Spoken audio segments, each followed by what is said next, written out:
Welcome to the Chain Out Podcast with your hosts, Jeremy and Daryl.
Person with the cell phone standing on top of the hill. Can you hear me now? Can you hear me now? Oh, I can hear, but it's super faint. That hasn't changed, so I'm not touching any buttons on there. All right. What it was when the keyboard died a minute ago, I think it's this thing here that died, so I've plugged it into something else. Mm-hmm. Just keep talking. All right, I'm still talking. We're working on that. Super faint. Yeah. Oh, we're better. Thanks, everybody. Well, welcome. We'll start from the top here. Welcome to Season 3, Episode 123. That's 123. We are back at it. Daryl and Jeremy, your favorite Canadian disc golf podcast hosts here. And we were just going to chat a little bit about disc golf and how we like to play it, even through the winter. And over this past weekend, I got out for a tag battle, Daryl. You did? I connected with Matt Lalashur, the Wild Man, and Josh Kern and Jason Nye. So some MA 50 players there. Yeah. And we had a really good match. How did it feel to be the young one on the card? Yeah, well, no, I think Matt's still the young one out of all of us. Really? But yeah, I'm pretty sure he is. He's a wild man, but he's a young wild man. Yeah, there you go. Well, we played the Reds out at Hermitage in the wind and cold. It was still pretty wintry out there. I was with one of the lower tags. I was sitting pretty good with, when they're under 100, they go from like gold to silver to bronze. So I had bronze tag number 69. We played. It was a tight match. Anyone could have been there, but at the end, Matt and I were left out in the cold. Jason and Josh, they tied for first place. Yeah. They went on to hole 18 at Hermitage and did a playoff. Let me just tell you, this is what happened. Jason's shot wasn't clean off the tee. He went into the woods right. Okay. Josh's shot was not clean off the tee, went in the woods left. Okay. What do you think happens when on hole 18 Hermitage, one goes left, one goes right? Who's coming out victorious? I mean, it's a hyzer from the left, so I'm guessing the hyzer from the left. Yeah, it was. Yeah. Josh ended up taking it down. He has a low tag now. I think it was like 16 or something like that. He's got that one was in there. So pretty good that way. And I guess the question out to all the listeners there is, do you play tag rounds over the summer? Or is that part of your league? Do you like them? Do you have fun with that? And another thing, while our listeners are considering that and throwing out some comments, I also got a couple questions. Apparently somebody at this table here has the golden tag, the golden ticket, the Willy Wonka of tags, tag number 1. Yeah. And people want to know, are you going to take it out of its special wrapper, out of its case? Is it going to ever get out into the wild? The light of day? Yeah. Or is it just going to stick with you? I held number 1 tag for the whole year. Exactly. If you don't play, you don't lose it, right? No, you know what? How often do we see it? And for people that don't know, tag number 1 for the Edmonton Disc Golf Association is automatically given to the vice president. And then that person gets to decide who they're going to challenge or when they're going to release it. We've seen it so many times where people, it always makes its way down to the top 5 people very early on. And then no one else in the other 495 tags don't get a chance to have a look at it. So what I'm going to do, and I've already reached out to a few people, is I'm going to set up a female only card. Ooh. I've already reached out to Kristen Swirls. Sonia's going to be on the card as well. Maybe I'll reach out to Jana, see if she wants to join us. Terry, Zoe, anybody, any female in the Edmonton area, if you want to come out, I'll set a date once it kind of dries up a little bit, because I'm still in the it still's too white for me. Once we get the card out there, I'm going to put it out there. Hopefully one of those ladies beats me, and then whatever happens to it after then, we'll see where it goes. But that's the plan, to try and keep it away from the top 5 for a little while. Yeah, maybe that's the goal of the rest of the league. Yeah. How many times can we pass around tag 1 before, who would be Sean Heidebrecht gets it, Gabe or Piska, Tristan Piska? Yeah, exactly. Yeah, let's let the average players play with it for a while. Yeah. And I see there's some action in the comments there. Yeah. I think there was something about an April Fool's Day joke of Tim Plamondon, something there. I think I saw. Did you? Yeah. Dean is saying that they don't have tags in Winnipeg. Yeah. Well, I was seeing there. So what it was is where he's poking at is that Tim Plamondon was out at Rundle Park. Okay. He got his 39th ace on hole 10. Heiser with the Firebird. Recently? Yeah, just this past weekend. Yeah. I must have missed that one. And then on hole 11, yeah, he got an ace with a same Heiser. round. Same round. 2 in a row. Back aces. No way. Yeah. So congrats to Tim Plamondon. I did not see that. Or happy April Fool's Day, whichever it really is. Yeah. So when did you see it? Today? It was yesterday. Oh, okay. Yeah. Wow. Well, tonight, Jeremy, let's get back to what's happening tonight. We're going to be back to regularly scheduled programming. Exactly. Yeah. We're excited to be having Dallas Garber on the show. Yeah. He's currently traveling around the country competing on the Pro Tour, and he's representing Stokely Discs. Yeah. Stick around, and he'll be with us in about 15 minutes. Good stuff. I'm excited to chat with him. It'll be nice to talk to a Pro Tour player on the tour. Yeah. Making things happen. Like I said, have you ever heard of the name Thomas Gilbert, Sophia Donica, Chantal Badinsky that we've spoken to on the tour before? It's been a little while. I know where you're getting. I know where you're going with that, though. Well, speaking of tournaments, why don't we do a Canadian tournament review? Sure. Yeah. You know what? There are 11 disc golf tournaments this weekend over 5 provinces. There were 3 C tiers. There were 6 events in BC, 1 in Alberta, 2 in Saskatchewan, 1 in Manitoba, and 1 out in Ontario. Starting to spread out a bit. Yeah, and getting a lot more as well.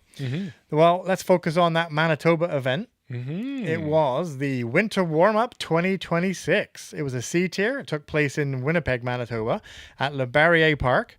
This one was hosted by Golden Buffalo Productions. That's a pretty good name. It sounds like they're presenting like feature films or something like that. That's what I was thinking, yeah. The tournament directors were Eric Giesbrick and Brad Gebrant. We reached out to Eric, and he let us know that it was a 1-day, 2-round event. Seems to be the norm at the moment. And it was the first of 8 stops on the 2026 Manitoba Disc Golf Tour. If you want to find out any more about that, head over to mbdgt.ca. Yes. So the AMs got themselves a disc and some hand warmers, but I think they probably didn't need them because it was hitting +1. Oh, those warm, balmy temperatures above freezing. Yeah, 46 people showed up. On the MPO division, tournament director Eric Giesbert tied with Zachary Tottle for first place with a -6. After a 5-hole playoff, Zachary took first place, earning himself a cool $90 American. There were no FPOs at this one, so why don't we shout out the FA50 winner, Susan Evans. Congrats, Susan. Yeah, and while we're at it, why don't we also shout out longtime listener, Patreon member, Disc Dyer Extraordinaire, and FA3 winner, Dina Talgoy. Congratulations. In the chat and taking down FA3. There Congrats, you go. Dina. Eric said one of the highlights, you heard it here first, Jeremy. Remember the name, 14-year-old Jonah Croker. Wait a minute. Jonah Croker, writing it down. Shooting a hot round of the day with -5, which was good for an unofficial 1006 rating. Wow. 1006. Yeah, I remember when I was 14 years old and no, it wasn't disc golfing. No. Was not getting 1006 rated rounds. Exactly. No, okay. So here's where Jeremy did some math. I did. Okay. Last year in Manitoba, 142 people were PDGA members who played a tournament. Yes. With 46 people coming out to the winter warm-up, that's 32% of the tournament players showing up. Pretty good start to the year, I think. That's fantastic. Yeah, when you're getting 32% of all your tournament players showing up to your first event, assuming none came from out of province. There's a couple caveats on this on this statistic I created. I would like to at this point state that I did not do the math. Jeremy did the math. So. And I did it good. I done good with the math. You did. Well, we also have some news about 2 Alberta tournaments to share with you. So last night, registration opened for the Lost Egg, which is going to be celebrating their 25th anniversary. We've talked about it a number of times. Jordan Alway does a great job with this event. It's out in the Hoodoos down in the Drumheller area, and it's going to be a big one this year. And I wasn't sure if it was going to break the disc golf scene internet with registration. Okay. It doesn't look like it did. They have 160 spots. They've filled up 112 of them already. So there's 48 spots left, but sign up quick because this one's going to go fast. Yeah.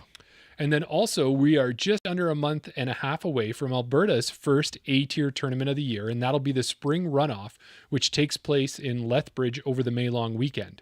We reached out to Rebecca Johnson, who is the tournament director. Her and Noah Higgins are 2 of the people organizing the event every year. She gave us some news to share, and I'm excited about it, Daryl. Yeah. Well, last year when we were there, the University of Lethbridge added 9 tee pads to Aperture Park, which, still had some of the dirt and it could get muddy in the spring, right? Yeah. So we had enjoyed some of those tee pads. But now this year, they've upped the game. And at Nicholas Sharon, there are concrete tee pads on all 18 holes. Nice. Which is good. That's a You'd great think that would upgrade. be good enough. Is but more? it's on all 3 layouts. 3? So 18 times 3.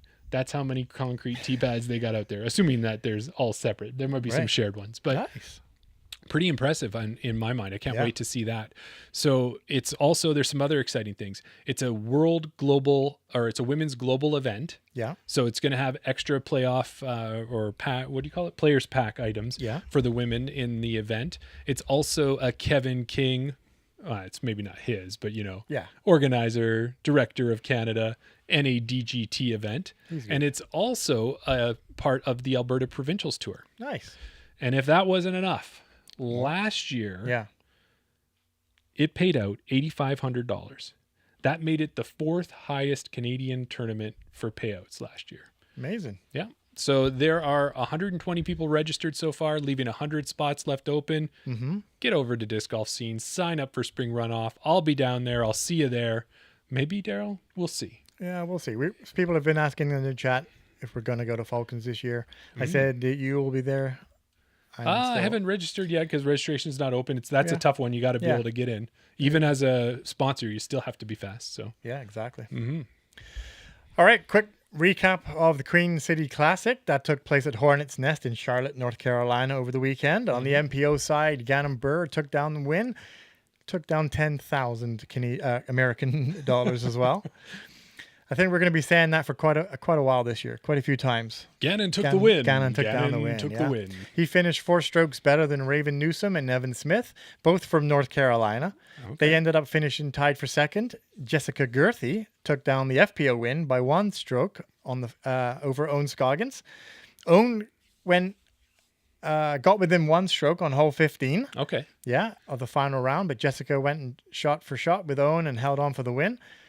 Now, it was 2,786 days since Jessica Weiss's last DGPT win. It'd been so long she'd changed her last name. Exactly, yeah. Rebecca Dawn was representing Canada at the event. She finished tied for 32nd with Paige Pierce. For Rebecca, it probably came down to 3 holes, 6, 17, and 18. Seems like those numbers are not good numbers for her. No, 17, 18. It tends to be. They've been tough holes for her this year. Yeah. So from all accounts, it was a tough but fair event. If you threw well, you're rewarded. If you missed your line, you got punished. Yeah, that's what I was seeing, at least when I checked it out. Tour takes a week off before heading to Lynchburg, Virginia for Champions Cup, where we'll have 3 FPOs competing. Chantel Bedinsky, good to see her back on the tour again. Mm-hmm. Rebecca Dawn and Sophia Donica. Yeah, it'll be great to see our Canadians down there representing, and we're starting to get the main people back up on the tour again. Yeah. And of course, Chain Out is sponsored by two amazing sponsors this year, BR Disc Golf and Disc Republic, two stores that can help you out with everything you need.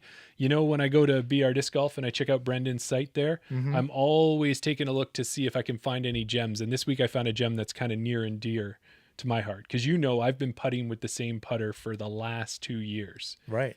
Everybody who knows me well would know it's EV75. EV75, yeah, a 3401 putter.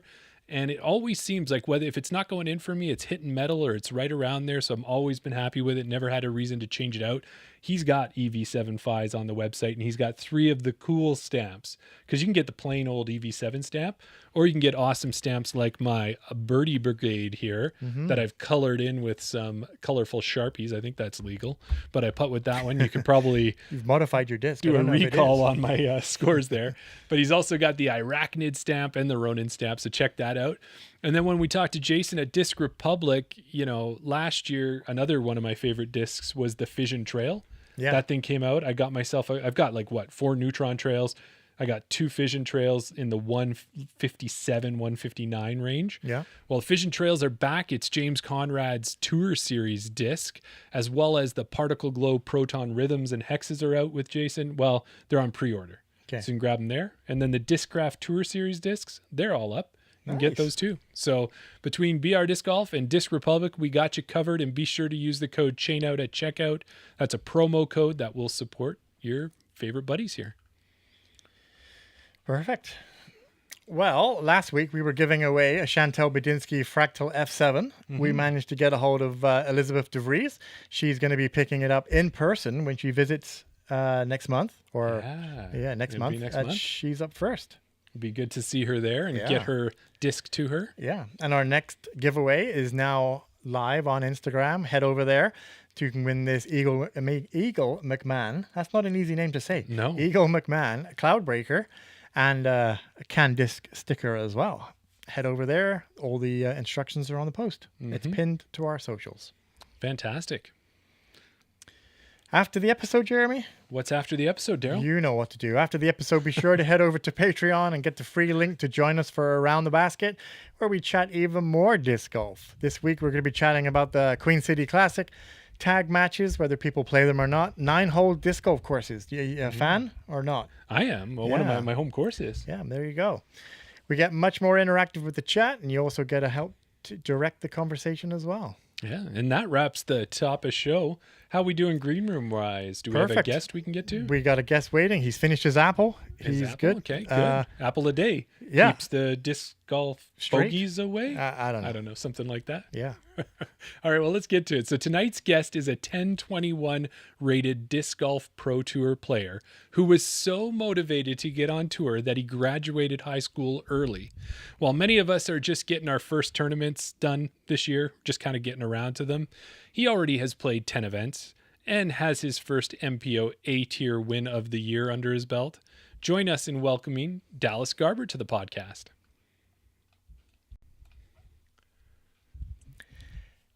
There he is. Hey, Dallas, how you doing? I'm doing great. Good. It's good to have you here. Where are you joining us from tonight? Some sort of laundromat. I don't know. My dad's inside doing laundry right now, and I'm just in the RV. Okay. That's awesome. And what part of the country is that? You're still out on the East Coast, or where are you at? Yeah, we're in North Carolina, Clayton, I believe. Is the Okay. city. Yeah. Cool. Have you heard Just of that? kind of 2 hours east of Charlotte, or 2.5 hours east of Charlotte. Gotcha. Okay, yeah.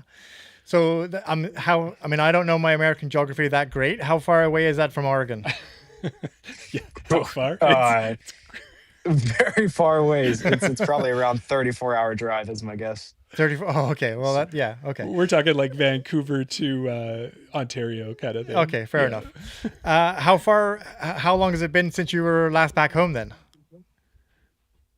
February 9th is when I left. So it's been a while. What is that? A little over 2 months or something like that. Yeah. No. So that's quite a bit. Have you ever been away from home that long before? No, not that long, but I've definitely been away like for tournaments, but never this long. No. No. Well, the one thing we were thinking, and we saw a little bit of it last week when we were watching some of the, the Hornets Nest coverage and that type of thing, is we're in Edmonton. So we're in Alberta, which is an 8-hour drive straight north of the Montana border. And we've still got snow on the ground up here, Dallas. So give us some hope. Things are looking good where you are, right? Are you able to wear some shorts now? It's feeling good that way? Yeah, it's pretty warm over here. I think there was Charlotte just had like their warmest day, or on this date, April 1st, it was like their warmest day of all time, which it was only like 86 degrees or something, which is not super high, but still, it's warm. No, that's awesome. And that 86 Fahrenheit, switching it over to our metrics of Celsius, is somewhere like 25, I think, which is quite warm. Yeah. We'd all be in shorts easily. Well, Dallas, when we on the Chain Out podcast, we like to find out when our guests are on for the first time how they got into disc golf, but we don't do it just, hey, how'd you get into disc golf? We create these crazy origin stories that may or may not relate to your true story. They're based on a movie. Our listeners try to guess. You get to sit back and relax, and then we'll find out how it really happened. So if you're ready, I'm going to hit you with it, okay? Okay. All right. Well, maybe growing up, the world looked pretty normal most days to you. It felt like the path was right in front of you. High school, college, get a job, get a house, get a family. But every once in a while, something just didn't quite add up. It started at a local park. You watched a frisbee fly, but it didn't go the way you expected. It didn't go straight. It moved left, then right, almost like it was bending around something you couldn't see. Later that day, you got a call, and a voice on the other end said, "Dallas, do you ever feel things aren't quite exactly as they seem?" They told you to grab your dad and meet them at the disc golf course. When you arrived, the man was standing there holding 2 discs in his hand, and he said, "My name is Stokely. You've got a choice. Take this blue disc, head home, and everything stays the same. Or take this red one and see just how different things can be." You looked at your dad. He gave you the nod. You took the red disc, and from that moment on, your path became the road, and discs never flew the same again. Now, maybe that's not quite how you got into disc golf, so why don't you tell us how it really happened? I like that one. That was pretty good. Not exactly how it went down. No. Sorry, I actually have never seen the podcast before, so that's fun. I like that. Were you able to guess the movie? Is it familiar to you? Yeah. Okay, good. Another movie. Sorry, I gotta recalibrate a little bit. Yeah, totally. That's good. The origin story threw the guest off. Yeah. How good is that? That's the first time it's happened. Yeah. So the way that I got started in disc golf was pretty much through my dad. He had a open valve heart surgery in August of 2018, I believe. And once he recovered from that, he had to walk a couple miles every day, like build cardio once he was back home. And he needed somebody with him to make sure, he wasn't dying or something. And so I'd walk with him, and we are far too competitive to just walk and do nothing.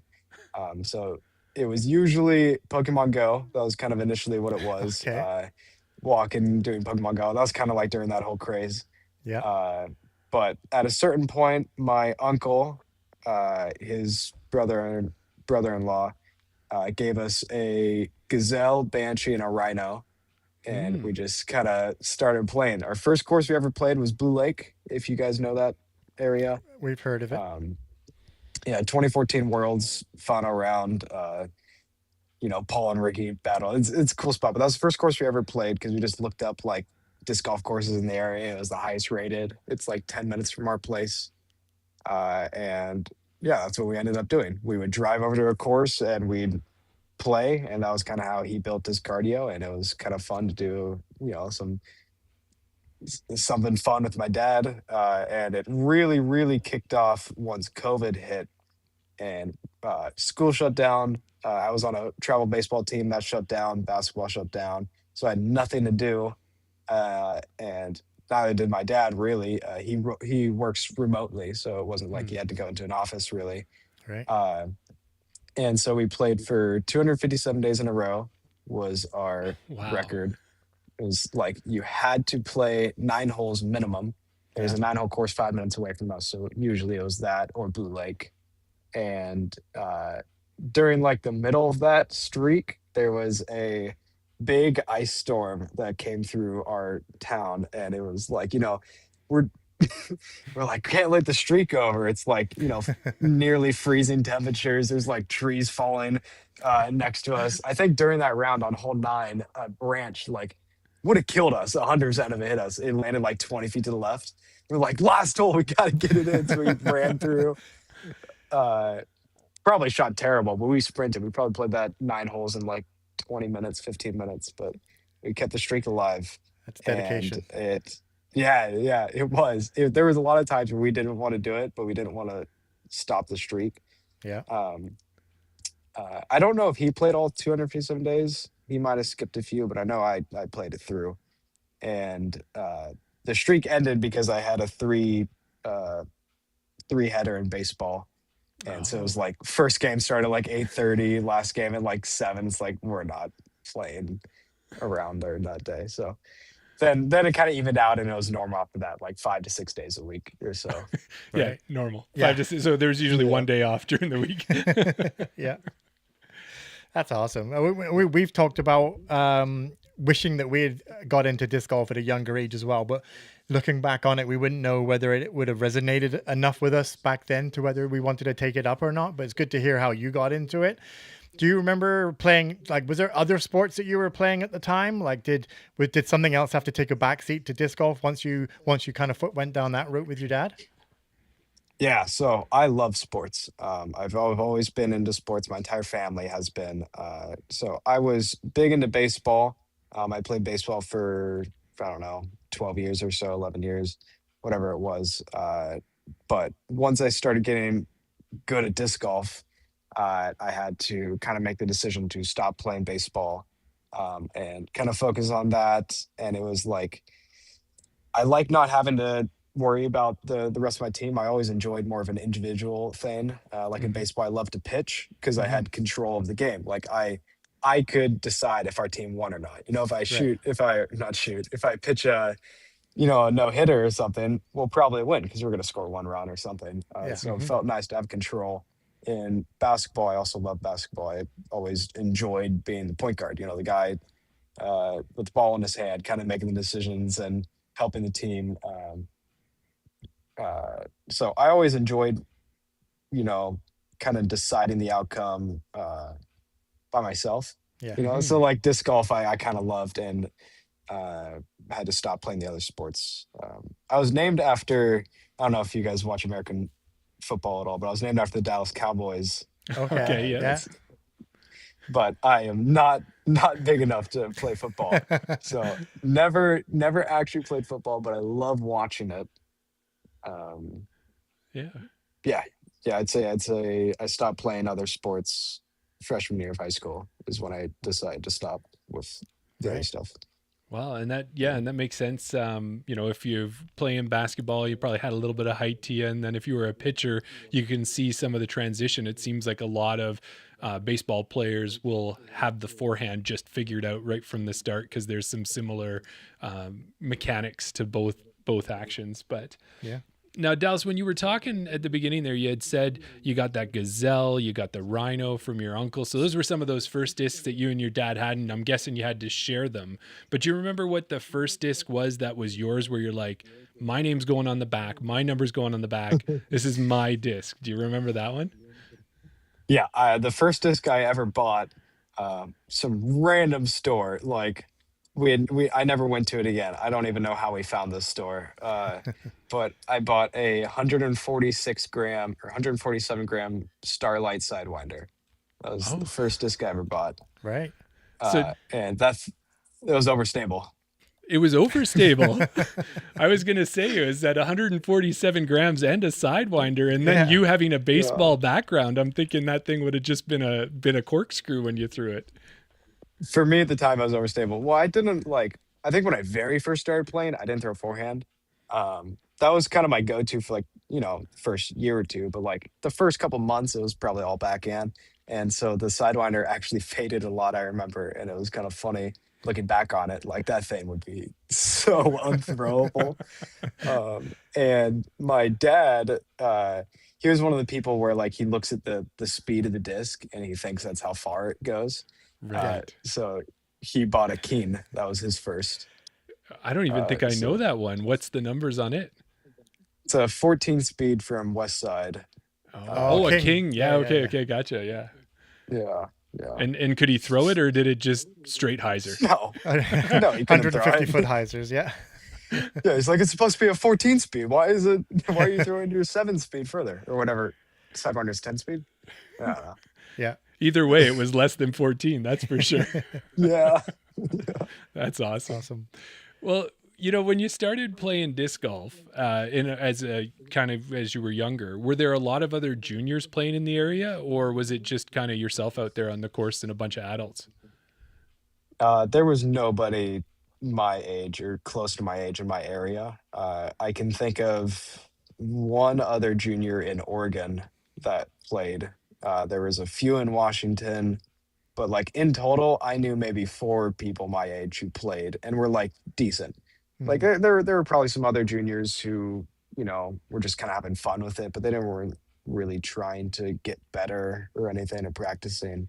So it was always me against a bunch of 45-year-olds, whatever division it was. Yeah. Yeah.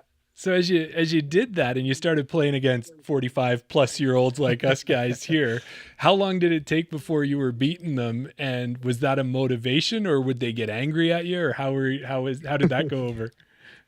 Everybody was different. There were definitely some that were not happy to lose to 12-year-old, 13-year-old. It's like 80-pound kid. I was tiny when I was when I was first started playing. But no, some were really supportive, and I stayed. MA3 is kind of what I started out playing. I didn't really play juniors much because there was nobody to play against. So it was like MA3 most of the time.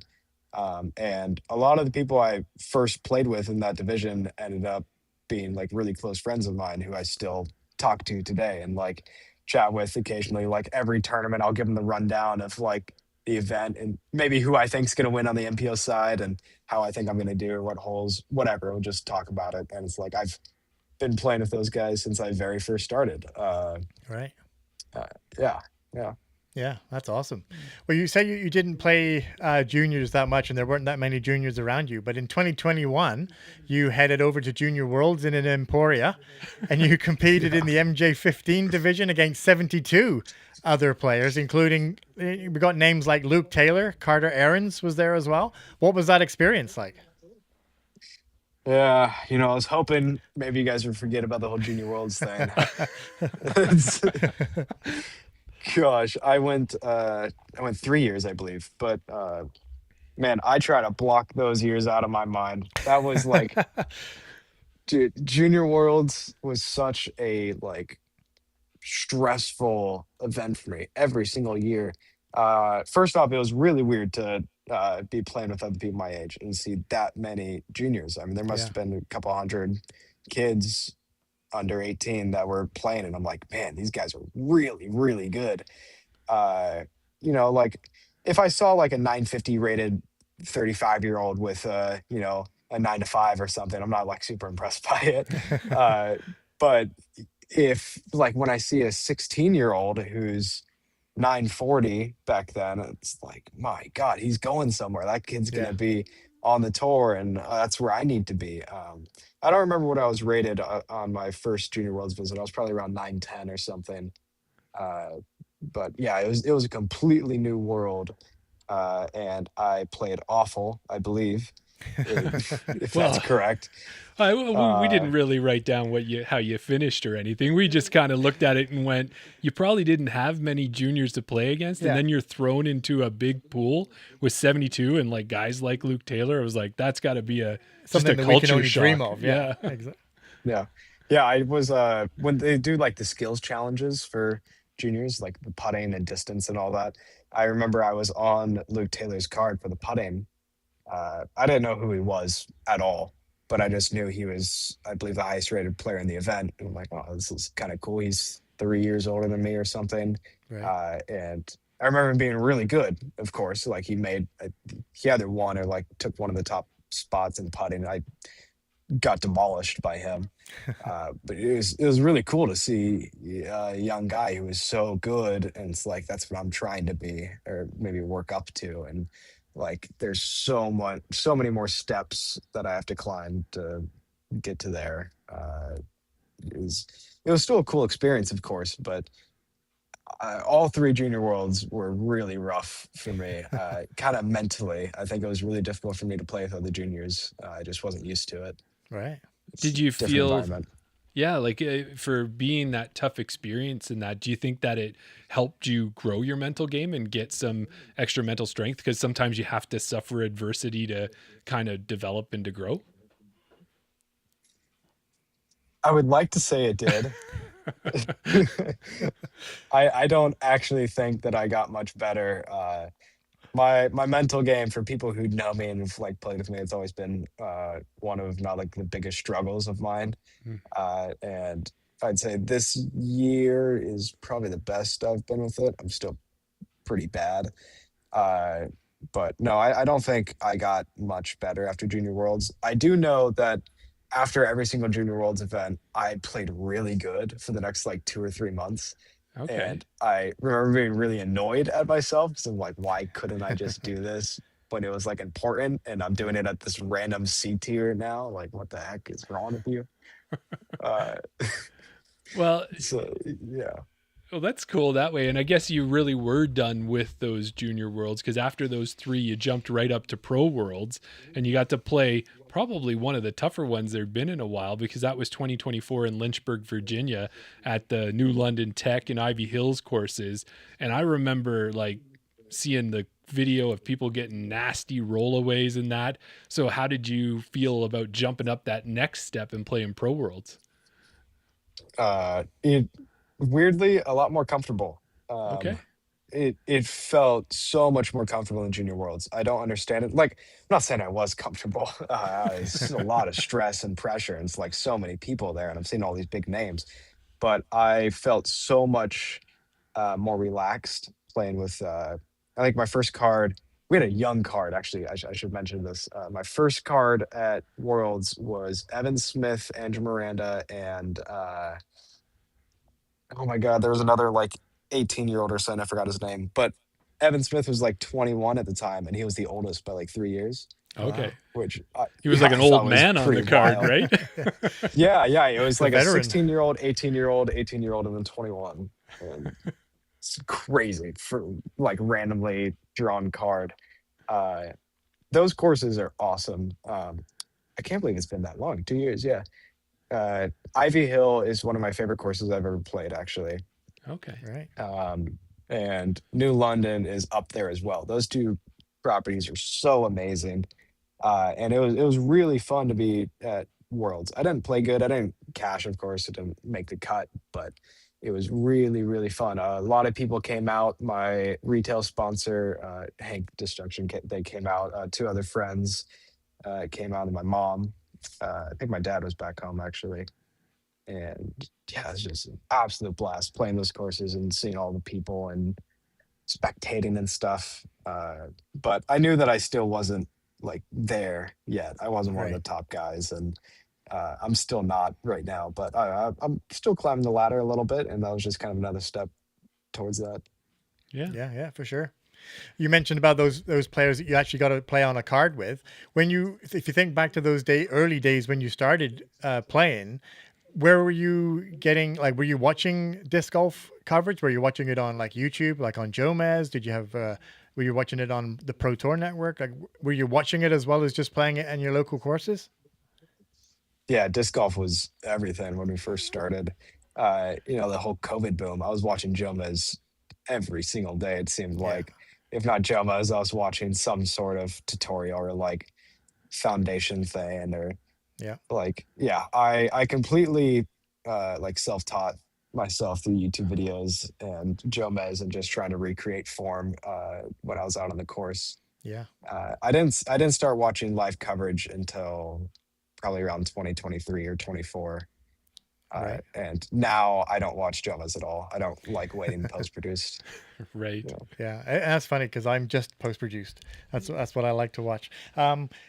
You mentioned about like watching all the YouTube tutorials and things like that and trying to improve your form. Did you have a favorite player that you were kind of modeling your form after, or do you have a favorite player now that you kind of always kind of look out for? Yeah, I mean, when I first started, I'm of course going to try to imitate Paul Macbeth. Right. I view him as the best player of all time. Like, this is just kind of all I knew. So I'm like, why not recreate Yeah. his form? Uh, yeah, I'd say him, Simon, and probably Cole Dahlin, just because he was a local guy, Okay. were the three that I kind of tried to imitate the most. Uh, I don't think I had much of a favorite player when I was first watching, but now my favorite player is Aaron Gossage, I believe, Okay. which is, not like kind of a unique guy, but Yeah. he's definitely my favorite player to watch. Just to see him throw, how intense he is. Kind of reminds me a little bit of Wysocki in a way, Okay, just yeah, like yeah. just like emotions all over the place Yeah. and so I can see much that. like energy. I got to play with him at a Cascade, and it was the most stressed out I think I'd ever been because he was my favorite player. I had a 30-foot putt for birdie, and I ended up taking a double bogey on the first hole. Uh, Get it out of the way early. I was so stressed out. I played fine after that, but oh my goodness, I haven't played with him since then. That was a while ago. Like, to me, that just sounds so amazing to be at home one day watching Yeah. these players on tour and then still be just kind of graduated high school and actually be playing in the same events and sometimes the same cards. Same card, yeah. So since you mentioned Paul Macbeth and Ricky and Simon, and as well as Cole, have you had a chance to meet those people that you had been watching in the early days and emulating your game after, and say, I'm like you because I watched your videos? I mean, I've seen all of them by now. Just Yeah. in the first couple weeks of touring, I've at least like been next to them, like walking past like almost every person. But I mean, me and Cole are friends. He lives like an hour and a half from my place back in Oregon, so I've been to his house a couple times and played with him a few. Simon, I got to play with at Northwest Championships, but surprisingly, he is really quiet, Oh. which I would not have thought of. He Right. didn't talk at all to anybody, which is not what I was expecting. Wow. It was kind of weird, Yeah. honestly. He must save it for the videos. Yeah. Yeah, I was assuming he'd be chatty to everybody, but no, it's just him and his caddy like off to the side and just doing his own thing. And of course, we had like 300 spectators during that round following us just because of Simon.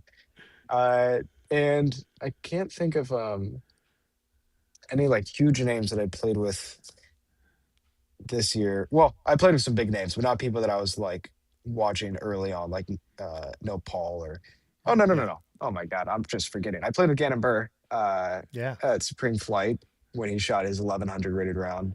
Or Yes. not 11, I guess it was 1098 or something. I was beating him at one point in that round, by the way. Yeah. I was up on him after 2 holes. Thank you. Yes. Bravo. Clapping here. Congratulations, yeah. And Yes, did you yes, thank see you. him start to sweat a little bit too, Dallas, at that point? Did he go, man, this who is this guy? Oh, for sure. Yeah. I put the pressure on. And really, I would say he only shot that good because of me. Just pushing him my along. my yeah. My huge birdie par start, I think, really elevated his game to his highest potential. I love Gannon's that. funny. Gannon's really funny, by the way. He's the opposite of like Simon. He's actually pretty chatty. I thought he would be completely serious. 'Cause Yeah. that's what I see on like coverage. But no, he was making some jokes, but they're always like quiet. Okay. And Right. like I was putting a disc back in my bag. My dad is my caddy, so I was putting a disc back, and something like fell on the ground, one of my putters or something, and Gannon was walking by, He said, "That's a stroke." And then he kept walking. Just trying to get in your awesome. head, hey. No, it was really funny. That's the kind of stuff he would do. That's so crazy to hear, because those two thought the scenarios opposite. I thought would be the other way around. I thought Simon would be the one that Oh, me wants too, to make yeah. everybody comfortable on the card and wants to chat with everybody, whereas Gano would be like you said, seriously focused on what his game is and making sure he doesn't run past the time or whatever. But that's awesome. So having those 200 or 300 people follow you or follow Simon, but I'm sure they're following you as well. Now that you've been on the Pro Tour a little while, have you had people come up to you maybe asking for a signature on some of your discs? Or some of their discs, should I say? Yeah, I've done some signatures.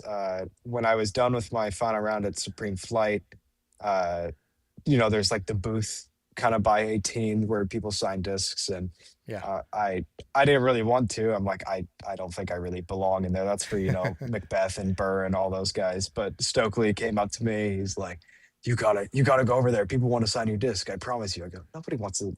Yeah. Nobody wants me to sign their disc. And he goes, no, you have to go over there. So I'm like, okay. Chandler Kramer was sitting there, and I'm friends with him, and so I just kind of sat next to him, and yeah, pretty much every single person in the line ended up asking me for my signature just because I was there. I don't think it was like, I don't think they would have went out of their way, but they knew who I was kind of, and I probably signed 40-ish, 50-ish discs that That's awesome. day. I've had, a couple people ask for selfies, and it's awesome. really cool. Every single time, it's still so surprising that people know who I am here in North Carolina. This wasn't recent, but I think maybe it was last year. I signed somebody's phone case, Okay. which I thought was pretty interesting. I forgot to take a photo of it, but it was so strange. The guy had only been playing for like 2 months, and he said he saw me throw, and he's like, "You're so good. I need your signature." That's and he didn't have awesome. anything for me to sign, and so I just signed his phone. That's awesome. Do you remember what it was? What the feeling was like the first time that you signed an autograph for somebody?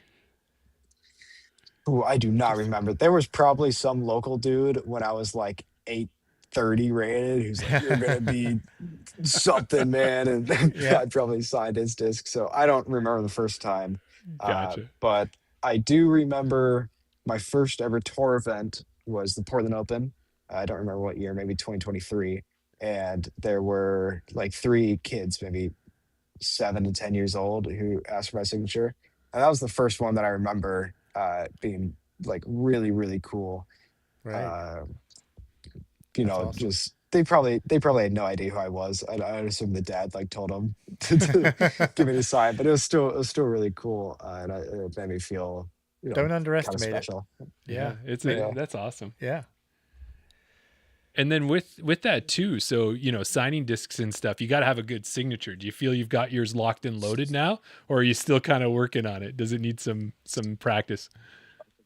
So I think I have a good signature for disc golf. Like I think it looks fine, but if you had me sign like an actual documentation, it's not legible. Nobody knows what it actually looks like a name. See if I can get a disc maybe for my signature. Where's one at? Oh my goodness!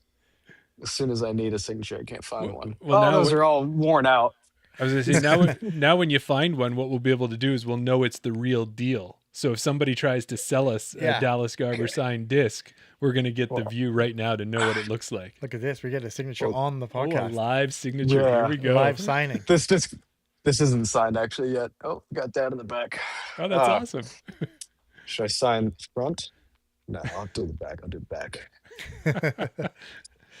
This is our I need to sign this signature. anyways. This is good.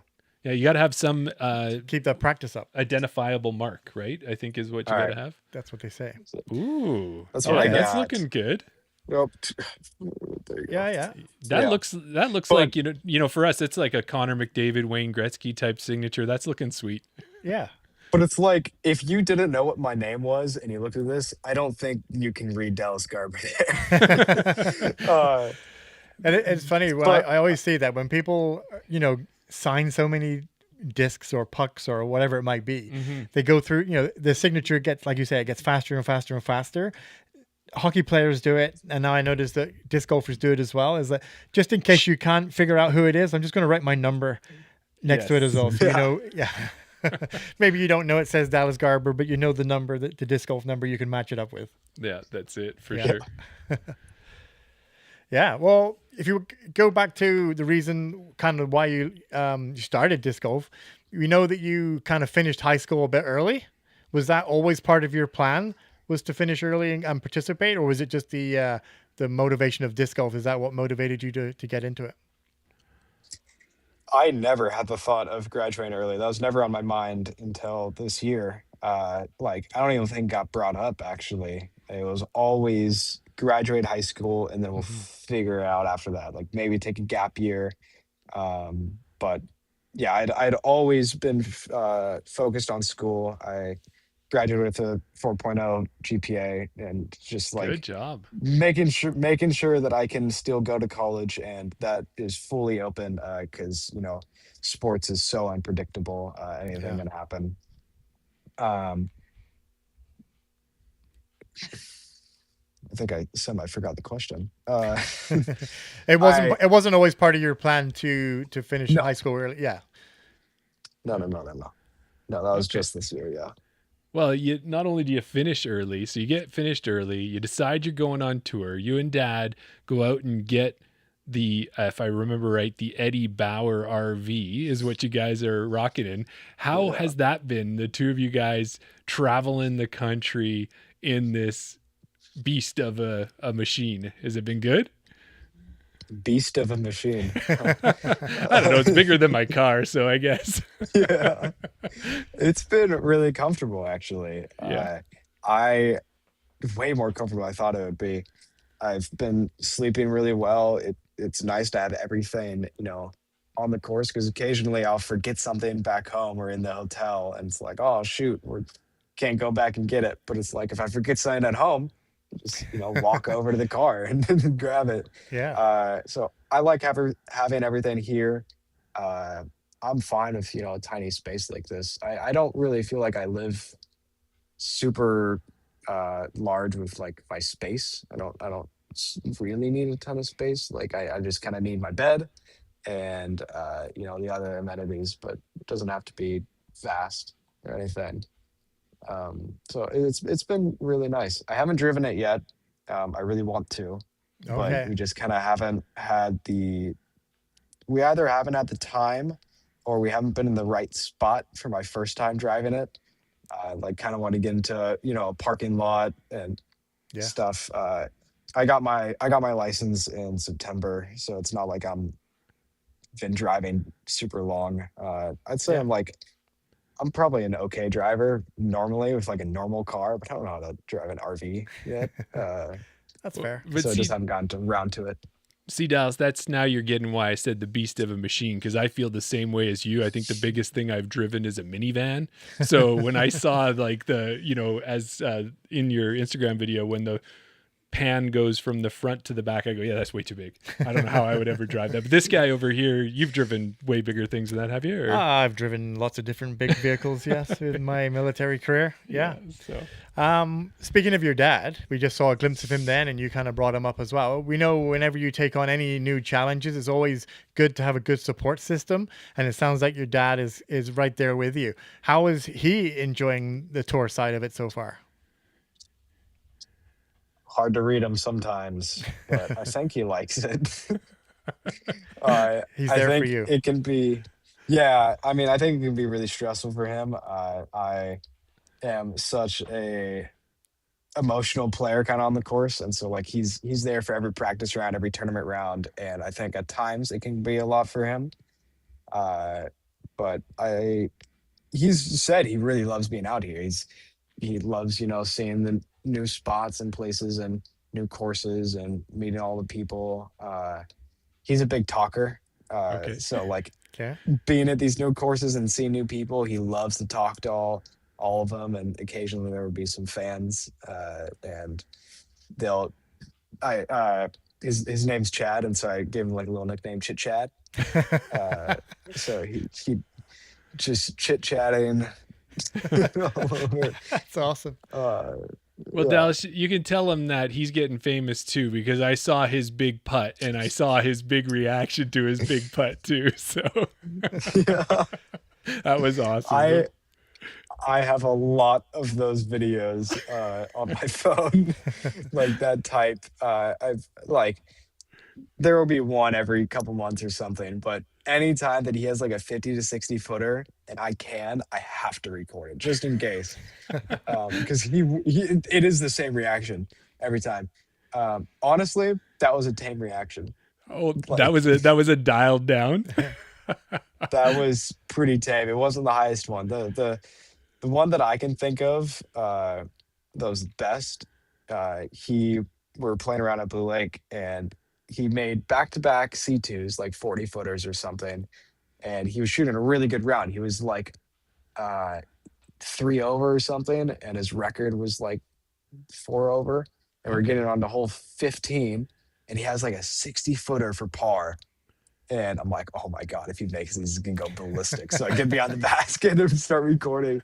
And it was me and my friend Paige. Paige Tato was on the card, and he ends up making the putt, and he just starts running down, just like yeah, he starts sprinting towards Paige, and Paige is 2020's Oregon's strongest man, so he's a huge guy. Okay. And my dad jumps into his arms and starts kicking his feet, and Paige just like one-handed him like on his shoulder and like spinning him around. And That's yeah, he awesome. ends up coming around high-fiving me and went on to the next hole. But That's fantastic. That's what you want to see. I love it. Yeah. That's the kind of yeah. energy I like. So Yeah. well, Dallas, so with Dad kind of being a caddy and working with you that way, I think it sometimes takes some time to build that rapport. So are you guys kind of easing in there? Does he know when to say that word when you need it and give some advice, and when to just stay quiet? Have you guys figured out that rhythm yet? Uh, Usually he just stays quiet. I do not like getting advice from him for like the disc golf side. Uh, he was always I hate it, but like I was the coach's kid. He always coached my baseball team and basketball team, but I don't really like him coaching me in disc golf. Uh, Mostly just because like I don't want to sound bad, but like he is, a worse player than me. I don't. I know that I know more than him. Like he's not seeing something that I don't see. Yeah. Uh, like occasionally I'll throw a shot and he's like it'll hit left or something, or maybe it'll be two nose up and he's like, oh, you got to get that nose angle down. I'm like, yeah, I know. I watched the shot too. I'm here. Like, so usually for caddying, it's just he carries the bag and I'll talk to him, but it's kind of unfair. I just don't want him to talk back to me. So it's like I'm just kind of like talking out loud most of the time, and it usually helps me get through the shot. Uh, it's probably tough for him to not say anything, but it's best. Yeah, If that he works for has his you, music in. yeah, exactly. If that's the way that the relationship works for you, and that's the way your mental game is you know how to focus. I'm sure it's a great relationship. All I will say is that sometimes it can be handy to have a second set of eyes. That's all I'm going to say. But Yeah. Well, and Dallas, I'm heading down to Jonesboro. It'll be my first disc golf pro tour event that I'm going to attend, and I'm actually lucky to be caddying for one of our Canadian FPOs. I'll be down there for Sophia, and it'll be my first time caddying for her. So I'm starting to pick up on some advice. But do you have any other pro tips as a player that you'd tell a caddy? So it sounds like don't speak unless you're spoken to. Is that a good tip? Yeah, I would kind of say that. Just like there's no reason to do unwanted advice onto a player because it's different than golf. We don't need full caddies like telling us the wind reads and like how the greens slope and all that. Disc golf's a much easier sport, so it's like we can usually handle that, at least from my experience. Maybe other people work differently, but just making sure that you have what they need ready. Like I don't want to be scavenging the bag for my rangefinder or towel or anything. we have 30 seconds or 45 seconds, I guess, on the tour on the fairway. And so once I get to my lie, I want my dad to have my rangefinder out and my towel and chalk bag, which isn't a ton, but just like having it there ready and good to go. And, not way back 50 feet behind me, kind of staying up next with me. Because, that's an issue with Chit Chad. Sometimes he'll be talking to some other caddies and he'll be like way back when it's my turn to throw. This So is great advice, because yeah. Chit Chad and I have a few things You in have common. a lot in common. No, that's awesome. I appreciate that part, Dallas, for sure. Yeah. Well, we mentioned earlier on that you've played 10 events this year. You've obviously all played 3 Pro Tour events so far this year. What did you notice was the big difference from coming from playing from like the A tiers to these Pro Tour events? There's such a different feel. Like I can't really fully describe it or explain it. But you go, actually, my dad's talked about this a little bit, where at an A tier, you're warming up, you're practicing the days before you get to the course, you just play the course. There's not many people there, and you just kind of make sure you have the holes down. But there's nothing really special to the event usually until the day of the tournament. Maybe there might be like a vendor there, or some 100 players or whatever, depending on how big the tournament is. But at the tour, you get there Monday. There might not be much set up. There might be a Disc Golf Pro Tour car, but there's nothing really there. You play the course, whatever. And then every day, Tuesday, Wednesday, Thursday, it starts to build. There will be more banners. There will be people actually checking you in for the practice round. There will be cameras setting up for practice rounds, the Jomez. There will be crowds of people. And it keeps building until the day of the tournament. And even Friday, Saturday, Sunday, it gets better with more spectators coming and the vendors showing up. So I think there's just it just keeps getting bigger as the week goes on. And the event is just so much larger than any other A tier. Even the big A tiers De La or Vegas now just are nothing compared to a tour event with the atmosphere. Yeah, that's cool. And I could see that, that build and that build, right? Where you're right. You just show up the day before, get a practice round in an A tier, and you're off and running. Nobody's there. But yeah, that'd be cool. That's a good explanation for sure. Yeah. Well, and speaking of that first Pro Tour event of the year was the Supreme Flight Open. We talked about it earlier. You played really well. You ended up being tied for 9th at one point there. And that's when you got on the card with Eagle, McMahon, and Gannon Burr. And you'd mentioned how cool it was playing with Gannon. I'm sure it was probably just as fun to see Eagle and to see some of the things he can do too. Yeah, I was on a card with Eagle, Gannon, and Sullivan Tipton. Third card, I was one shot off of being on Chase, which I was so sad about. I was Joseph Anderson's awesome guy, but I was really hoping he was going to bogey the last hole. No, it was awesome playing with that card. That was definitely the most spectators I've ever had following my card. The most stress, maybe not stress, pressure maybe I felt in a round. I was first on the tee box that round. Right. And oh my gosh, I'm first on the tee box. There's a full row of people on the side, and somehow I managed to throw it to 40 feet, and I got the birdie. I made the birdie putt, and I don't know how I did it. My hands were shaking so much. And yeah, it was really cool. Gannon, best player in the world as of right now. Eagle McMahon is my mom's favorite player. So she was actually really happy that Justin Anderson didn't bogey because she wanted me to play the Eagle. Gotcha. And Sullivan Tipton has always been a really fun guy to watch. His throw and just kind of his character and personality is really, really cool to be around. He's a great guy. And there was a hole, I think it was hole 12 at Supreme Flight, big downhill forehand shots, 530 feet, kind of goes off to the right side a little bit. And Gannon goes first, parks it, then Solely puts it to 10 feet as well. Eagle puts it to 30. And I step up to the tee box, threw a decent shot, but I'm like 70 feet away. And then as everybody's walking away, I kind of turned the crowd like, what am I supposed to do? These are like the three best forehand players in the world. And then I'm coming out right after them. Yeah. Like, try throwing a forehand after Gannon, Soley, and Eagle. Like, it's not gonna. I can't compare to those guys. This is like top 10 in the world forehands. It feels like. Yeah. Yeah. No, it sounds like such an experience. It's so great. And we appreciate you sharing it with us too, because you can see what we see. And you've already explained that with the kind of telling us a little bit about Simon and Gannon.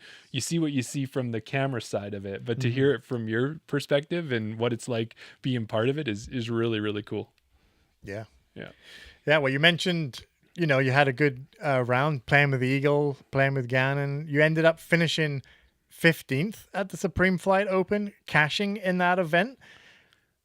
I mean, I got to ask you, how exciting was that to be actual to cash? And then another question on from that, if you drew up your 2026 goal list, was cashing at your first event the first thing on the list? I definitely wanted to cash at least once. Yeah. I didn't know if I would do it at the very first event. My kind of goals I had, I want to cash at 50% of my tournaments, the tour events, that is. Yeah. And I thought if I got one top 20 for the whole year, it would be a success of a year. Just one top 20.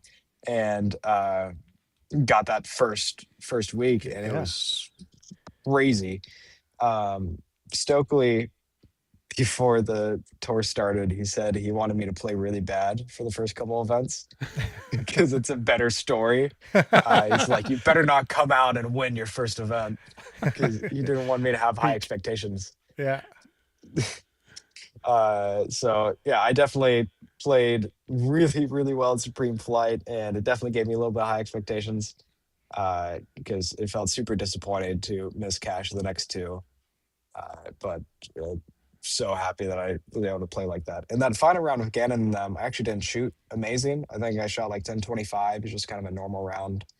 And with that many people and like the pressure and everything, it's like I kind of wanted to do a little bit better. Maybe get a top 10 at that point. It's like I'm always wanting more. Perfection is never really possible. What do you think it was about Supreme Flight Open, that course, that you played so well at? Do you think it was the course that suited your game, or were you just on a good, feeling good, playing good that week? So I am big on like needing to feel comfortable on courses. So like getting a lot of practice rounds in and fully knowing what I'm wanting to do on every hole. Right. Because I don't want to go into a hole with 3 discs in my hand and 3 shots in my mind and being like, which one should I do? Because then I'm not going to fully commit to the one I choose. Yeah. But Supreme Flight, I actually went out there in November and ended up playing that course like 3 to 4 times. I played it from the longs a couple times. I played it from the short pads. And so it felt like I fully knew that property already, because I had just gone to it, and then I got to practice it even more for Supreme Flight. Whereas Big Easy and Queen City, I'd never seen those courses before in person and only got 2 or 3 practice rounds in, and all from the tour tee pads and everything. It never felt like I knew the course. Like maybe I'd have 5 holes that I was like confident on it. I knew what I was doing, but every other one, it was like, just kind of what I felt on that day. And I just never had the same confidence as I did at Olympus. Right. Okay. Yeah, that goes a long way. Makes sense. Yeah. Well, and it's quite the start for the Pro Tour this year, with playing Supreme Flight Open and then playing this brand new tough Hauk designed course at Parc des Familles with all the changes they made to it. And then also going out last week and playing Hornet's Nest, which is notoriously a tough course. And you may not have cashed, but you still had some highlights. Like you got that birdie on 16 at Parc des Familles that when nobody was getting birdies, you managed to find a way to do it. And now coming up in just over a week, you're going to be heading back to New London to be playing for Champions Cup. Do you think it's been kind of a good build up to get ready to go back to that course, knowing how technical it is playing these first 3 courses? Yeah. Now that you mentioned it, I never thought about it, but those are 3 hard courses in a row. Parc des Familles, Hornet's Nest, and New London. Those are like, those are rough. It's, I think it's a good little warm up. Also, Olympus is definitely a very different style of golf than like Parc de Famille and Hornets Nest. Yeah. I've always thought that I play really good on wooded courses, mostly because I view myself as a really good scrambler. Uh, but one difference is like I'm a good scrambler back home when all of the scramble shots are like 200 to 300. Hmm. But on tour, if you're off the fairway, it's more like 300 to 400 are your scramble throws. Yeah. Wow. And it's so different. Like everything is just longer. Tee shots are further, your up shots are further, your putts are always further. Um, but I think going into New London, I wouldn't say I have much confidence. I've actually been in a really horrible slump the last how long's it been? Maybe a week or two. I'd say Hornets Nest is kind of when it really started. My drives just felt so unconnected. And you mentioned how like I had a couple glimpses of like, you know, good holes or whatever, like a birdie 16 at Park for me. That's kind of how it's been, where I will either just be perfect and it's like I'm the greatest player in the world right now. Like nobody's better than me. I'm birdieing this hole, I'm birdieing this hole, or like parking one of the hardest shots on a course. And then the very next one, it'll be like the easiest hole, hit first available, take like a double. It's like, oh my gosh, how am I so inconsistent? That has been my year so far. Inconsistent.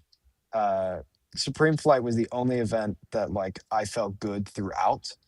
But I won an A tier at Oak Grove. I went like 1,010, 1,070, 1,000 to win. And that first round, I had a triple bogey from like a 30-foot par putt. I went out of bounds and ended up triple bogeying. Easiest hole in the entire course, actually. Like by the numbers, it was the easiest Yeah. hole. And I triple bogeyed it. Still ended up winning the tournament. I don't think I'll ever win an A tier with a triple bogey again. I don't know how I did that. That's impressive. But I just wish I could be more consistent. And I think playing these woods courses over and over again is not helping my like mental state because I'm like so worried about how inconsistent I am. And playing woods does not help with that at all because I'm not able to just go huge spike hyzer and like not have to worry about hitting a gap at all.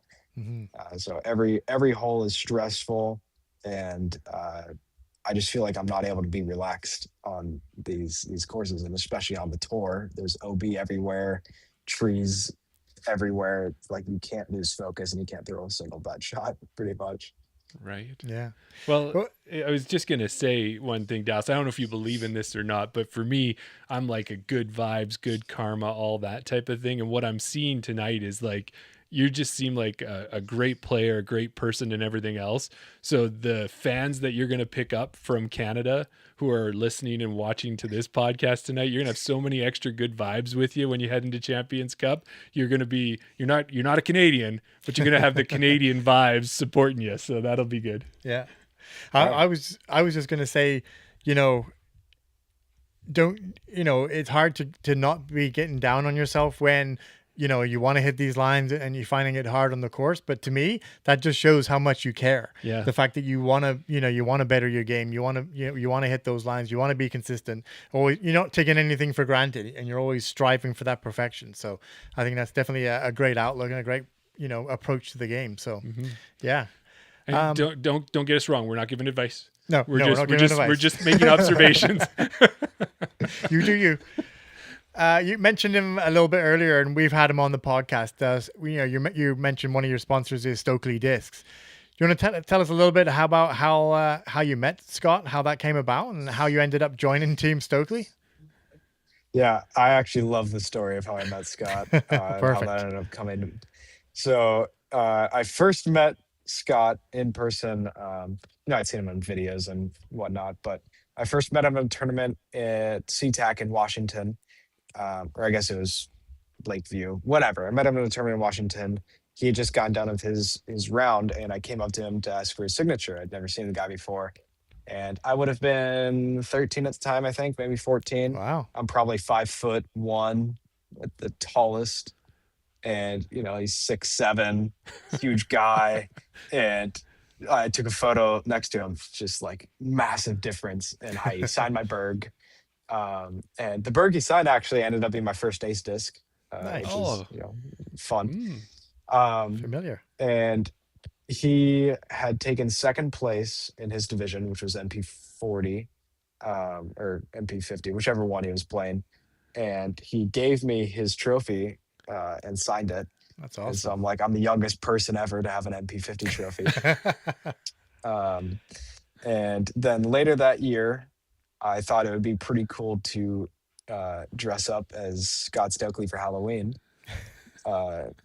So I guess it wasn't for Halloween. There was like a Halloween disc golf event that I was going to, like a doubles thing or singles, whatever. And I dressed up as him. I had the disc golf knuckles.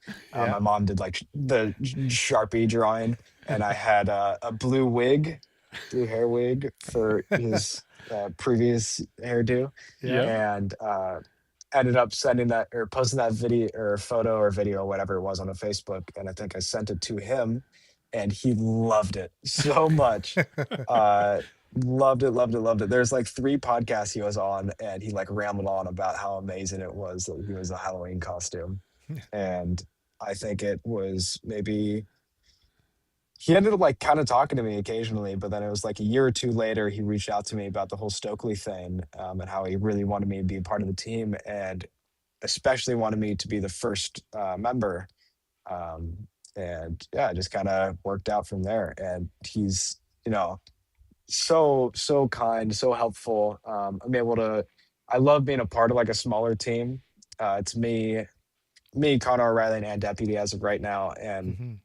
it's really nice just to be small. We know each other. I'm able to call or like message Stokely whenever, and he can do whatever I need. If I need form work, he's with me. He's following every tour event, and so he's like watching most of my rounds and going to dinner afterwards. And it's really nice to be kind of connected with my sponsor. Yeah. I Yeah, there were some issues with that in the past with other sponsors and like just people. But Stokely's been really great for me through and through this year Yeah. and last. Yeah, that's awesome. I mean, I think I'm not too sure. I think he might have 1 or 2 tutorials on YouTube about his about form and stuff like that. So he's got some Couple. resources. Yeah. Yeah, a couple shorts here and there. Yeah, exactly. Just Google it. You'll find it. Yeah. Well, we had Scott on the podcast a couple of weeks ago, and we had him on previously as well. I've read his book. Mm-hmm. It seems like he just genuinely cares about the people and he cares about the team.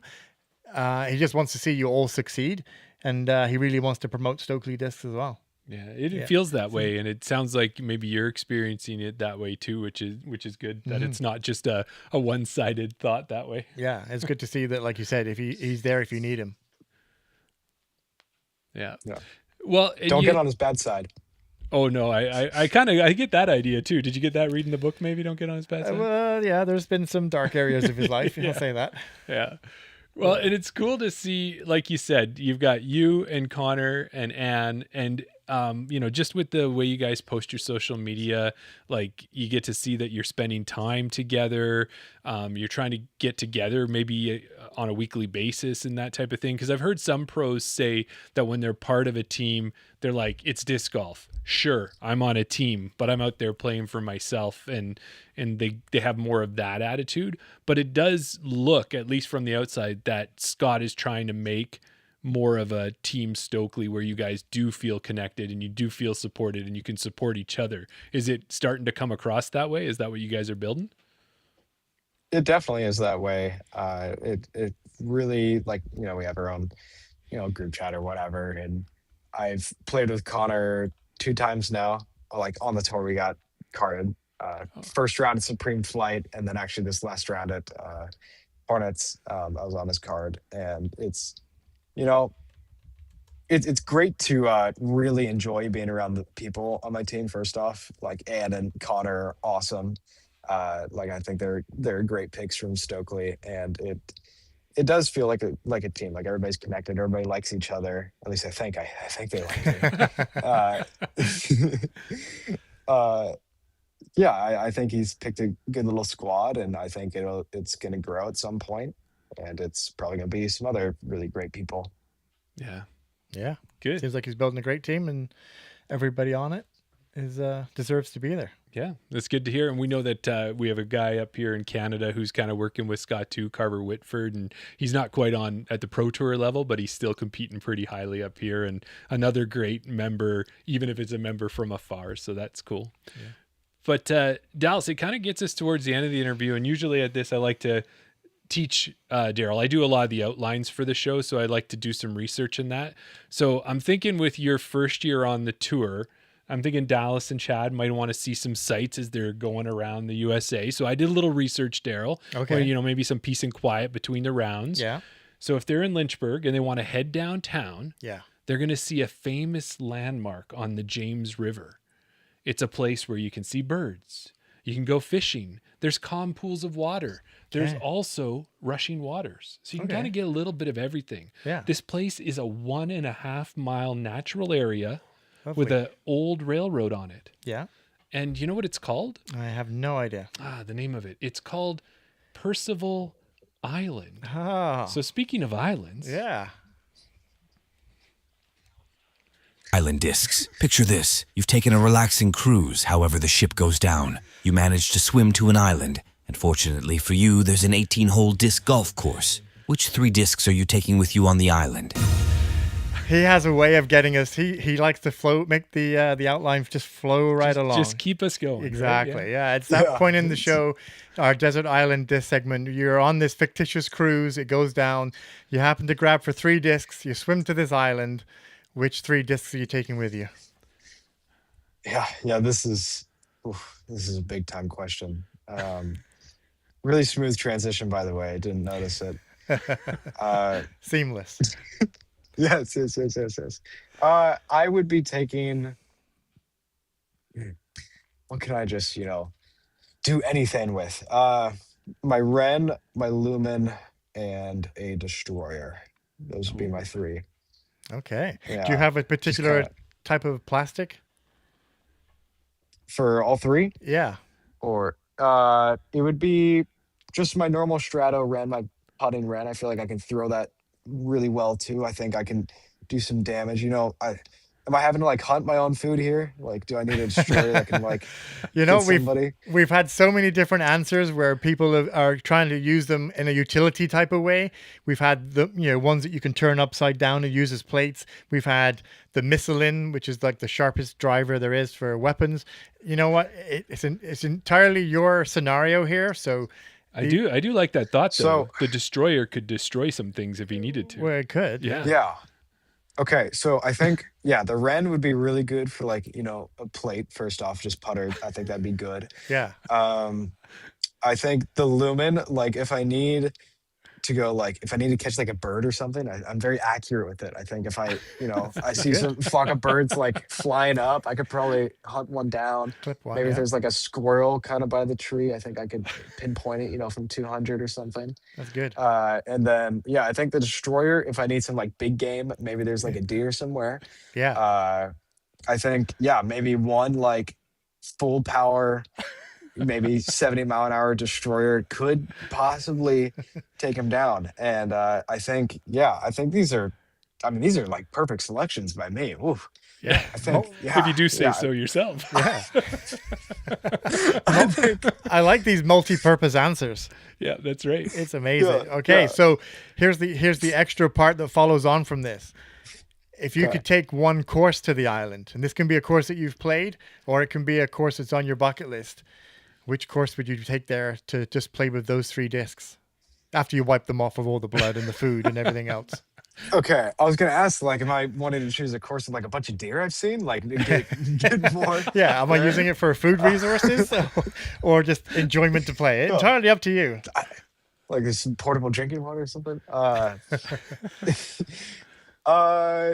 God, this is a weird way to ask what my favorite course is? Or kind of. Yeah, I guess it could be. Or one maybe that you've always wanted to play and you've never had a chance, and now you're going to have, until you're rescued, the opportunity to play it. Yeah. Well, I would probably say Maple Hill for a few reasons. One, I've never played it. I've always wanted to. And it's got so much variety. If I'm feeling playing a longer layout, I can go from the pro tees. Yeah. But I also know they have a really short layout as well, from the Right. shorts to the shorts. I think, yeah, that could be good, but it also might not help my sanity. You know, the woods Mm-hmm. might be hitting trees back and forth, go a little crazy. So I don't know. Maybe I'd have to choose something more open, but I think Maple Hill would be my choice Maybe, right maybe, now. maybe let's look on the positive. Maybe it'll be a good thing because you'll get so much practice Mm-hmm. that you'll come out of it at the other side. You'll be like a Zen master of all these trees that you've Ah, hit. It won't bother you anymore. yes. No, that's a Yeah, great choice for Yeah, sure. maybe. that's awesome. Well, Dallas, that brings us kind of towards the end of the interview here, and this is the time that we want to give you the space to shout out anybody and thank your sponsors. Anybody you want to mention, this is your time to do it right now. Okay. Ah, Uh, well, first off, of course, my sponsors, Stokely Discs, Lightspeed Disc Golf, Ace Bags, Disc Junction, Wild Rose Athletics, and Mojo Gear. Been really, really helpful for me on the tour so far, and everybody back home who's been kind of with me through the first parts of my career and just kind of helping me reach the milestones I've gotten to so far and continue to grow. My mom and my dad have been so supportive and just helped me through everything, and I couldn't be here without them. My grandma, who's probably watching this podcast right now, hello. Uh, and yeah, all the fans that come out and say hi to me and just talk, just talk to me. It's so awesome to have other people who like know who I am and like want to talk to me and get to know me. It's really cool. And I should probably promote my code. If you like Stokely Discs or you haven't thrown it before and you want to try it out, they're pretty good. I'm not biased at all. You should go to StokelyDisc.com, use code Dallas2026 for 10% off of every purchase. That's not just your first one. It's any Okay. purchase, 10% off. And yeah, go get some really good plastic. And they've got some nice stuff. They got some good stuff coming out soon too. I was given a mid-range that isn't actually technically released yet, but it is PDGA approved, and I have been loving it. And he actually ended up moving it up the production line, so hopefully that will be coming out soon, and I can talk about it more. But a little sneak peek at that one. And I don't know if I missed anything else. Oh, the lumens, I mentioned them for one of my island discs. That's Yes. Lightspeed, slightly smaller company. You might not have heard of them. They only make glow plastic. It's amazing glow, and the lumen's one of my favorite discs of all time. It's like semi puddle top, overstable 7 speed, and it's so accurate and controllable. And yeah. It's Awesome. I think I got through all of it. Yeah. Yeah, well, that's Perfect. awesome to have that much support, and it Yeah. sounds like that's part of what makes a person great is having a great team around them, and it does sound like it. So Yeah, and the chat has been getting in on it, and we've had quite a few comments say that you're so well spoken, you're so personable, seem like a great person to speak to. So yeah, if you happen to see Dallas on the course, definitely stop by and say hi, because I'm sure you'd want to have a chat. And if you don't want to have a chat, I'm sure Chit Chat will have a Chit Chat will take them be up there. as well. My dad will definitely talk if I am not. Uh, yeah, That's he does awesome. it a lot. Yeah. that's great. Well, Dallas, thank you so much for joining us tonight. We will be cheering you on, like Daryl said, and everybody who's listening tonight. So I just want to put one thing out there. We had a couple other comments in the chat as well about, there's a whole bunch of tournaments up in Canada as well that sometimes some pro tour players come up and just want to play up here as well. We have Canadian nationals up here going to be happening in our own province of Alberta. Yeah. Falcons Flight is a big one as well. That's well received. So yeah, maybe you might not be able to work it in this year, but definitely keep us in mind for the future. And when you are, when you're chatting with Connor, we actually got a chance to meet him last year. He came up for Ontario Provincials. It just happened to be on the way to the Green Mountain Championships. Nationals? We was our Canadian Nationals. Yeah. Yeah. And so it was great to have him up there. So if you ever need anybody to tell you a little bit about Canadian courses, Connor's right there for you, right? Exactly. So Awesome. Well, thanks so much, Dallas. Have a great Champions Cup. Have a great rest of the season. We really appreciate you joining us. And if you ever have anything you want us to shout out, just let us know. We'd be happy to help you out. Awesome. Thank you guys for having me on. Yeah, you're welcome. Thanks, Dallas. Have a good night. Good night. Thanks. Daryl? Yeah. You know, when they say the kids aren't all right, then you meet someone like Dallas and you realize they're doing pretty good. Yeah. They're doing great, actually. What a great guy. Amazing person to have on the show tonight. So well spoken, just genuine as well. Like he's sharing where he's at mentally on his game and where he's struggling and where he's succeeding. Like he's just so open and giving us that little behind the curtain about the Pro Tour and what it's like to be on a card with those big names. Exactly. Yeah. I mean, you know, we've said it before about, you know, we love to watch the FPO game more than the MPO because it's not that we're anywhere near that, but it's closer to our game than watching Simon and Eagle throw those bombs. Yeah. But listening to Dallas's take on the Pro Tour, being so new and like experiencing these things for the first time, would kind of resonates with me, like especially for you, saying you're going down to your first Pro Tour event, what to expect. Like he's experiencing it all for the first time as well, and getting to experience all these new experiences, and just hearing how he's dealing with it, and you know how things vary from from an A tier to the Pro Tour, and how the different setup. Just amazing. Well, you're right. And the thing is, when I was thinking about going down to Jonesboro, I'll get to see Sophia for sure in the FPOs. I thought Thomas was going down. It sounds like he may not be heading down there. Right. So, I'd like to see some MPO players as well. One that I'm going to be checking out. Oh, I'm going to be watching Dallas's card. That's for sure. Yeah, definitely. Head over there, and now that you've got your Ching disc, maybe you can. Oh, I don't know though.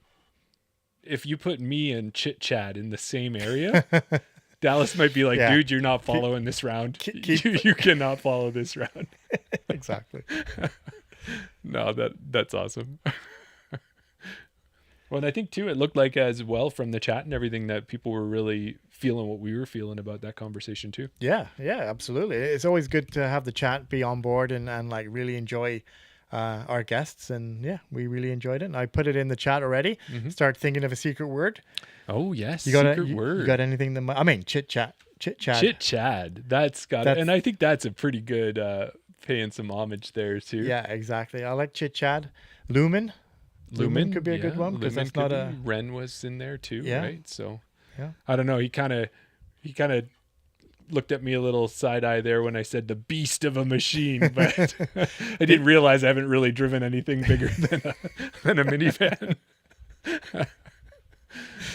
Yeah. So which one do you think? You got anything? I mean, they all seem great, right? We've said it before. We can pick out one word, but whatever word you want to put into the comment section, let us know that you've listened all the way through to the end of the interview. We appreciate it. Yeah. Even if you haven't listened all the way through, if you got halfway through, but you won't be hearing this, but still leave a comment. That's right. And when you get those, and the thing too is just putting in something in like the comments like that, so we can have some fun, and it reminds us of the highlights of the interview as well. So yeah. Well, at this point here, if you're listening this far, we hope that you're subscribed to the channel. So make sure to head over to YouTube and subscribe. Head over to Facebook and friend Jeremy Darrell, or follow Chain Out Podcast. Same thing on Instagram. We say TikTok and X and stuff, but we wouldn't even know if you did follow those. We're on there. We have a presence. But yeah, check that out. Like, comment, and do what you can to support us, because the more you support us, the more we can bring you great guests like we did tonight. And we appreciate that. And if you want to support us even further, head on over to Patreon, and you can join at any level, including free. But if you do join up at a paid level, helps keep the podcast going, get you in free to all of our contests, almost a double dip, because you can then enter the contest the regular way as well. Yeah. And as we get ready to get our jerseys out there and other gear like that, if you're a paid Patreon member, you're going to get a discount. So. Absolutely. And speaking of Patreon, Daryl? Yeah, we're going to be heading over to Patreon in about 10 minutes, I would say, probably by the time we get to the end of the episode. Yeah. So, and we'll be heading over there for our Around the Basket episode. That's right. Yeah, we're going to head over there. We got some topics to chat, interact with the chat there. Yeah. And if you're Mew, you can join us as well. Absolutely. People that always see us over there, they know what it's all about. They enjoy it. They do. But you know what? What? There are a few people out there who wait for this moment and this moment alone. Are you sure? They want to hear the beat drop. Oh, okay. I think I warmed you up for this one. This one's a mouth. This is tongue twister. These are long lines. Do you think you can handle it? Well, we'll see. Do you got a beat yet for us? Have you been mixing? No. Okay. No, I haven't. But one of these days I will work on it. We'll hit the beat. Okay. All right. You ready? I'm ready. Is the chat ready? I think so. I think I'm going to get us here. Okay, let's go. All right. We wish we all found disc golf when we were young. Tonight's guest did just that, like Neo. He's the one. If he wins Champions Cup, he'll get to drink from the chalice. Walking the streets, people will shout, "Hey, there's Dallas." Touring the country and seeing all the disc golf stops. What better partner and caddy to have than his own Pops? Working hard on his goals and already making a dent. Supreme Flight Open cashing at his first event. Nothing beats a bet on Dallas. There's no risk. That's why he's a lock for Team Stokely Discs. He can birdie, he can bomb. That's what he's about. And when he putts, you're rarely ever going to see him. Chain out. Okay, thanks everybody. We'll see you over on Patreon.